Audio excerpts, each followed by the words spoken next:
കുറച്ച് നാളുകളായിട്ട് മമ്മൂക്കയുടെ സൈഡിൽ നിന്ന് നമുക്ക് ഇത്തിരി ക്ലാസ് ലെവലുള്ള പടങ്ങളാണ്. ലൈക്ക് കാതലായാലും ശരി, റോഷാക്കായാലും ശരി, എല്ലാ പടങ്ങളും ഒന്നിനൊന്ന് മികച്ചതും വളരെ വ്യത്യസ്തവുമായിരുന്നതൊക്കെയായിരുന്നു. പക്ഷേ അതിൽ നിന്നെല്ലാം വ്യത്യസ്തമായിട്ട് പണ്ടത്തെ തനി നല്ല നാടൻ തല്ലുകളൊക്കെയുള്ള ഒരു അടിപൊളി മാസ് എൻ്റർടൈനർ എന്ന ഗണത്തിൽപ്പെടുത്താവുന്ന സിനിമയാണ് വൈശാഖിൻ്റെ സംവിധാനത്തിൽ വന്നിരിക്കുന്ന ടർബോ. പക്ഷേ എല്ലാ പ്രേക്ഷകരെ ഒരുപോലെ തൃപ്തിപ്പെടുത്തുന്ന ഒരു പടമായിരിക്കും എന്നുള്ള കാര്യത്തിൽ എനിക്ക് അത്ര വലിയ ഉറപ്പൊന്നുമില്ല. പക്ഷേ ഞാനെന്ന പ്രേക്ഷകനെ ഞാനൊരു മാസ് മസാല പടം കാണാൻ എന്നുള്ള ഒരു തോട്ടിൽ തന്നെയാണ് പോയത്.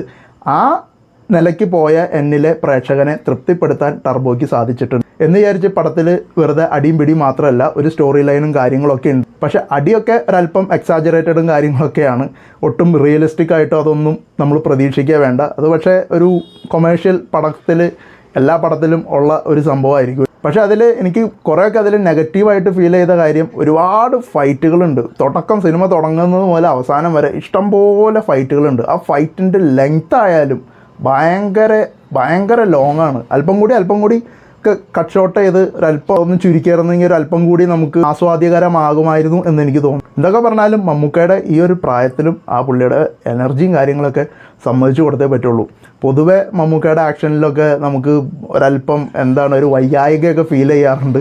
പക്ഷേ ടർബോയിൽ അങ്ങനത്തെ ഒരു ഫീലൊന്നും നമുക്ക് തോന്നില്ല. പുള്ളി പറന്ന് നടന്ന് അടിക്കണ ആ ഒരു ടോട്ടലി ഒരു ഡിഫറെൻറ്റ് ഒരു മമ്മൂക്ക, ഒരു എനർജിയുള്ള ഒരു മമ്മൂക്കാനെ തന്നെയാണ് നമുക്ക് ഈ സിനിമയിൽ കാണും. പക്ഷേ ഫാമിലി ഓഡിയൻസിനും പിന്നെ കുട്ടികൾക്കൊക്കെ ഈ സിനിമ എത്രത്തോളം ഇഷ്ടപ്പെടും അല്ലെങ്കിൽ സ്വീകാര്യമാകും എന്നുള്ള കാര്യത്തിൽ എനിക്ക് ചെറിയ സംശയമുണ്ട്. ഇതിൽ വയലൻസൊക്കെ ഒരല്പം കൂടുതലാണ്. ബ്ലഡ് ഷെഡ് ആയാലും മൊത്തം ഒരല്പം കൂടുതലായിട്ട് തന്നെ അനുഭവപ്പെടും. പക്ഷേ ഇത്തരം ചിത്രങ്ങളും മലയാള സിനിമയിൽ ഇടയ്ക്കിടയ്ക്ക് വരുന്നത് നല്ലതാണ്. കുറേ നാൾക്ക് ശേഷമാണ് പൃഥ്വിരാജിൻ്റെ ഷാജി കൈലാസ് കൂട്ടുകെട്ടിൽ കടുവ എന്ന് പറഞ്ഞ സിനിമ വന്നേക്കണേ. അതേ ഒരു ജോണറിൽ തന്നെയുള്ള ഒരു മാസ് മസാല ആക്ഷൻ പടമാണ് കുറേ നാൾക്ക് ശേഷമായിട്ട് ഇപ്പോൾ ഇവിടെ ഒരു പ്ലേസ്മെൻറ്റ് നടത്തിയിരിക്കണേ. പക്ഷേ ഇതേപോലെയുള്ള കണ്ടിന്യൂസ് ആയിട്ട് പടങ്ങൾ ഇറങ്ങിയിട്ടുണ്ടെന്നുണ്ടെങ്കിൽ തീർച്ചയായിട്ടും അതൊക്കെ പരാജയപ്പെട്ടു പോവുകയും ചെയ്യും. പക്ഷേ ഇടയ്ക്കിടയ്ക്ക് ഇങ്ങനത്തെ സംഭവങ്ങളൊക്കെ കിട്ടുന്നതും വളരെ മനോഹരമായിട്ട് തന്നെ പ്രേക്ഷകർ അത് സ്വീകരിക്കും, ആസ്വദിക്കും. പിന്നെ സിനിമയുടെ കഥാലൈനൊന്നും അത്ര വലിയൊരു വിശ്വസനീയ സംഭവം ഒന്നും ആയിട്ട് നമുക്ക് ഫീൽ ചെയ്യില്ല. പക്ഷേ എന്നിരുന്നാലും നമുക്ക് ചുമ്മാ ഒരു രസത്തിന് വലിയ ചിന്തകളൊന്നും ഇല്ലാതെ നമുക്ക് കണ്ടിരിക്കാവുന്ന ഒരു സംഭവമാണ്. പിന്നെ പടത്തിൽ പാട്ടുകളൊന്നും ശ്രദ്ധിച്ചില്ല കേട്ടോ. പടത്തിൽ ഇനി സ്റ്റാർട്ടിങ്ങിൽ വല്ല പാട്ടുണ്ടെങ്കിലേ ഉണ്ടായിരുന്നുള്ളൂ. ഞാൻ ടൈറ്റിലൊക്കെ എഴുതി കാണിക്കുന്ന സമയത്താണ് കയറി വന്നത്. പക്ഷേ അതിന് ശേഷം പാട്ടുകളൊന്നും ശ്രദ്ധയിൽപ്പെട്ടില്ല. പിന്നെ എനിക്ക് തോന്നുന്നു മമ്മൂട്ടി കമ്പനി പ്രൊഡക്ഷൻ്റെ എനിക്ക് തോന്നുന്നു ഏറ്റവും ചിലവേറിയ അല്ലെങ്കിൽ ഒരു ഇത്രയും വൈഡായിട്ട് സെറ്റൊക്കെ ചെയ്തിരിക്കുന്ന ഒരു പടം ഒരുപക്ഷെ ഇതായിരിക്കും. ഇതിന് മുമ്പത്തെ പടങ്ങളൊക്കെ ഒരല്പം ലോ ബജറ്റ് സംഭവങ്ങളായിരുന്നു. പക്ഷേ ഇതിന് നല്ല അത്യാവശ്യം ബജറ്റും കാര്യങ്ങളൊക്കെ വന്നിട്ടുണ്ട്. കാരണം പെരുന്നാളിനിടയിലെ തല്ലും കാര്യങ്ങളൊക്കെ കാണിക്കുന്നത് ചെറിയ സംഭവങ്ങളല്ല. പിന്നെ വില്ലന്മാരുടെ സെറ്റപ്പും കാര്യങ്ങളൊക്കെ ആകുമ്പോൾ, പിന്നെ ഭയങ്കര റിച്ച് വില്ലന്മാരും കാര്യങ്ങളൊക്കെ ആകുമ്പോൾ മൊത്തത്തിലുള്ള സെറ്റപ്പുകൾ, കാറുകളോ കാര്യങ്ങളൊക്കെ ആയാലും ഇത്തിരി എക്സ്പെൻസീവായിട്ട് തന്നെയാണ് പടം പിടിച്ചിരിക്കുന്നത്. പടത്തിലെ BGM ഒന്നും അത്ര ഗംഭീരമായിട്ടൊന്നും തോന്നിയില്ല. പക്ഷേ ഒരു ഓക്കെ ഫീല് മാത്രമേ തന്നിട്ടുള്ളൂ. പിന്നെ ഇതിൻ്റെ ക്യാമറ വർക്കും കാര്യങ്ങളൊക്കെ ആക്ഷൻ സീക്വൻസുകളൊക്കെ ഉപയോഗിച്ചിരിക്കുന്ന ആ ഒരു ക്യാമറ വർക്കും കാര്യങ്ങളൊക്കെ വളരെ മനോഹരമായിട്ട് തന്നെ അനുഭവപ്പെട്ടു. പിന്നെ എനിക്ക് തോന്നുന്നു, എൻ്റെ ബലമായ സംശയം, കോട്ടയം കുഞ്ഞച്ചൻ 2 മിഥുൻ മാനുവലാണ് ആ പ്രൊജക്റ്റ് അനൗൺസ് ചെയ്തിരുന്നത്. എനിക്ക് തോന്നുന്നു ഫ്രൈഡേ ഫിലിംസ് ത്രൂ ആയിരുന്നു എന്ന് തോന്നുന്നു. പക്ഷേ ആ പ്രൊജക്റ്റ് പിന്നെ നടന്നിട്ടില്ല.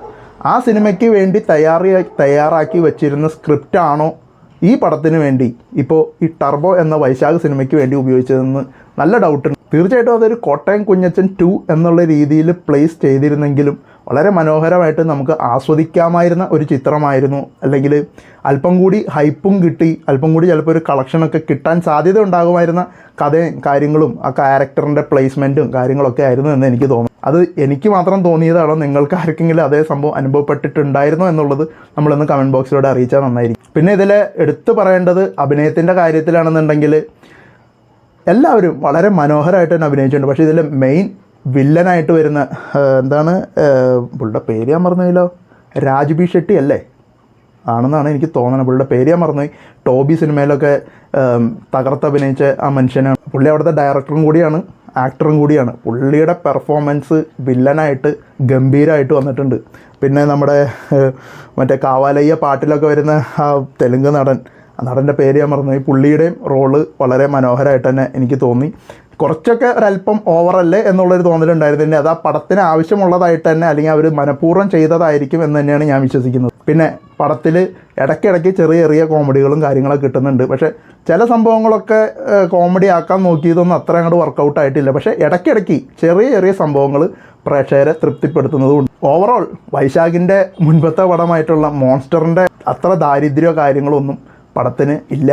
പിന്നെ വലിയ സംഭവങ്ങളൊന്നും ചിന്തിക്കാതെ നല്ലൊരു എൻ്റർടൈനർ കാണാൻ പോകാം എന്നുള്ള തോട്ടിൽ പോകുന്നവർക്ക്, വലിയ ബുദ്ധിജീവികളൊന്നും അല്ലാത്തവർക്ക്, സിമ്പിളായിട്ട് ചെറിയ സിനിമകൾ പോലും ആസ്വദിക്കാൻ സാധിക്കുന്നവർക്ക്, സിനിമ ചെറുതാണെന്നല്ല ഞാൻ പറഞ്ഞത്, അത്തരം വലിയ ചിന്തകളൊന്നും ഇല്ലാതെ ഒരു മുൻവിധി ഇല്ലാതെ ആസ്വദിക്കാൻ താല്പര്യമുള്ളവർക്ക് തീർച്ചയായിട്ടും ടിക്കറ്റ് എടുക്കാം ടർബോയ്ക്ക്. നമ്മളിപ്പോൾ ഈ വൈശാഖ് മമ്മൂട്ടി ചിത്രത്തിന് നമ്മൾ കൊടുക്കുന്ന റേറ്റിംഗ് 8/10. സിനിമ കണ്ടവരാണെന്നുണ്ടെങ്കിൽ നിങ്ങളുടെ റേറ്റിംഗ് നമ്മളെ കമൻറ്റ് ബോക്സിലൂടെ അറിയിക്കുക. അപ്പോൾ ഇന്നത്തെ വീഡിയോ നമുക്ക് ഇത്രയൊക്കെ പറയാനുള്ളൂ. നമ്മുടെ വീഡിയോസ് ഇഷ്ടമാകുന്നുണ്ടെങ്കിൽ ലൈക്ക് ചെയ്യുക, ഷെയർ ചെയ്യുക, സബ്സ്ക്രൈബ് ചെയ്യാത്ത സുഹൃത്തുക്കൾ നമ്മുടെ ചാനൽ സബ്സ്ക്രൈബ് ചെയ്ത് നമ്മളെ സപ്പോർട്ട് ചെയ്യുക. അതോ നമ്മുടെ വീഡിയോസ് ഇഷ്ടമാകുന്നില്ലെങ്കിൽ തീർച്ചയായിട്ടും ഡിസ്ലൈക്കും ചെയ്യാവുന്നതാണ്.